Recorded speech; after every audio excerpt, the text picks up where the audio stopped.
ایک وقت کی بات ہے کہ ایک دور دراز جنگل میں ایک خوبصورت جھیل کے کنارے ایک چھوٹی سی بستی آباد تھی۔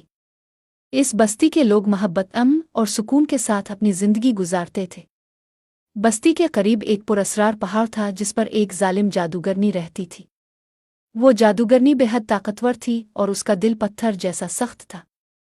وہ لوگوں سے نفرت کرتی تھی اور اپنی جادوئی طاقت سے انہیں نقصان پہنچانے کے مواقع ڈھونڈتی رہتی تھی۔ جادوگرنی کی بدصورتی اور ظلم کے قصے دور دور تک مشہور تھے اور لوگ اس کے خوف سے پہاڑ کے قریب جانے سے بھی ڈرتے تھے۔ بستی والوں کا ماننا تھا کہ اگر کوئی جادوگرنی کے غصے کو بھڑکاتا تو وہ اس پر اپنے جادو کا وار کر دیتی۔ ایک دن بستی میں ایک نوجوان لڑکی آئی جس کا نام فیری تھا۔ فیری بہت نیک دل اور رحم دل لڑکی تھی۔ وہ اپنے گاؤں کو ایک خوفناک طوفان سے بچانے کے لیے نکلی تھی جس کا سامنا اس کے گاؤں والوں کو کرنا تھا۔ اسے معلوم ہوا تھا کہ اس طوفان کو روکنے کے لیے جادوگرنی کی مدد درکار ہے۔ فیری نے ہمت کی اور پہاڑ کی طرف روانہ ہوئی۔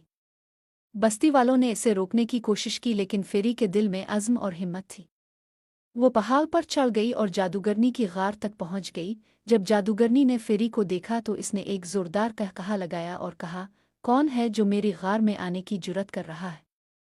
کیا تمہیں معلوم نہیں کہ میں کتنی ظالم ہوں؟ فیری نے بغیر کسی خوف کے کہا، میں جانتی ہوں کہ آپ کتنی طاقتور ہیں اور میں آپ سے مدد مانگنے آئی ہوں۔ میرے گاؤں کو ایک طوفان نے گھیر لیا ہے اور صرف آپ ہی اسے روک سکتی ہیں۔ جادوگرنی نے حیران ہو کر فیری کی طرف دیکھا۔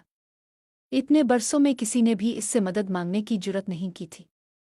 فیری کی معصومیت اور اس کے دل کی سچائی نے جادوگرنی کو حیران کر دیا۔ کچھ لمحوں کے لیے جادوگرنی سوچ میں پڑ گئی۔ پھر اس نے کہا، میں تمہارے گاؤں کو طوفان سے بچا سکتی ہوں لیکن اس کے بدلے میں تمہیں اپنی زندگی قربان کرنی ہوگی۔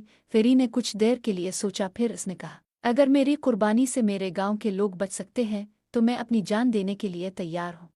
فیری کی قربانی اور اس کے دل کی سچائی نے جادوگرنی کے دل کو نرم کر دیا۔ اس کی آنکھوں میں آنسو آ گئے اور اس کا دل پگھلنے لگا۔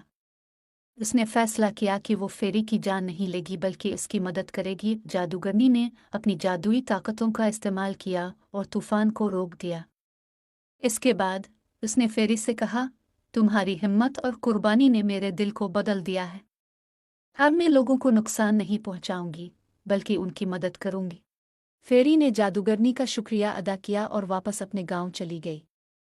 جادوگرنی نے اپنی ظالم فطرت کو چھوڑ کر نیکی کا راستہ اپنا لیا اور وہ جنگل کی محافظ بن گئی۔ یوں فیری کی بہادری اور سچائی نے نہ صرف اس کے گاؤں کو بچا لیا بلکہ ایک ظالم جادوگرنی کے دل کو بھی بدل دیا۔